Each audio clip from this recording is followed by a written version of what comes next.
শান্তিতে নোবেল পুরস্কার বিজয়ী মালালা ইউসুফজাই মুসলিম নেতাদের প্রতি আহ্বান জানিয়েছেন তারা যেন আফগান তালেবান সরকারের শাসনকে বৈধতা না দেয় এবং নারীদের শিক্ষা ও অধিকারে বাধা দেওয়ার বিরুদ্ধে সঠিক নেতৃত্ব প্রদর্শন করেন।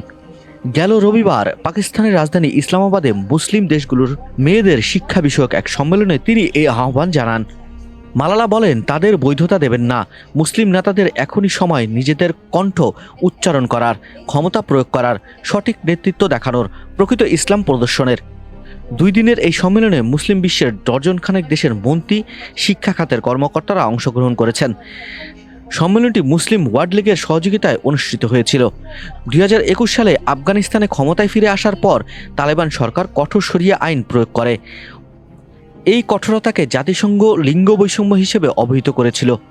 তাদের এই বিধিনিষেধের ফলে নারীদের মাধ্যমিক ও উচ্চশিক্ষায় অংশগ্রহণ বন্ধ হয়েছে।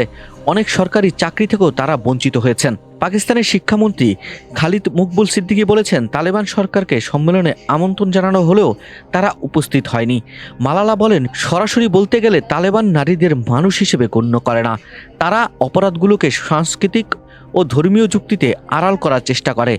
2022 সালে মাত্র 15 বছর বয়সে শিক্ষার পক্ষে প্রচারণা চালানোর সময় পাকিস্তানি তালেবানদের হাতে গুলিবিদ্ধ হন মালালা।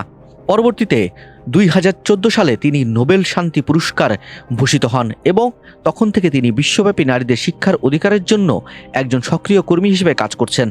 সম্মেলনে মালালা আরও বলেন, তালেবান স্পষ্টভাবে তাদের লক্ষ্য তুলে ধরেছে। তারা নারীদের সমাজের প্রতিটি ক্ষেত্র থেকে নির্মূল করতে চায় এবং তাদের অস্তিত্ব মুছে দিতে চায়। আন্তর্জাতিক সম্প্রদায় তালেবান সরকারের বিধিনিষেধের বিরুদ্ধে একমত হলেও কাবুলের শাসকের সঙ্গে কিভাবে সম্পৃক্ত হওয়া উচিত তা নিয়ে বিভক্ত। কেউ কেউ বলছেন তালেবানকে কূটনৈতিক মহল থেকে একঘরে করে রাখা উচিত। অন্যদিকে অনেকে আলোচনা ও যোগাযোগ চালিয়ে যাওয়ার পক্ষপাতী। এখনও কোনো দেশ তালেবান সরকারকে আনুষ্ঠানিক স্বীকৃতি দেয়নি, তবে কিছু আঞ্চলিক সরকার বাণিজ্য ও নিরাপত্তা বিষয়ক আলোচনা চালিয়ে যাচ্ছে তালেবানের সঙ্গে।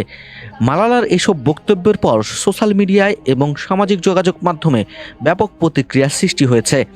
অনেকে মালালাকে নিয়ে তিরস্কার করছেন, কেউ বা তার প্রশংসা করছিলেন সামাজিক যোগাযোগ মাধ্যমে।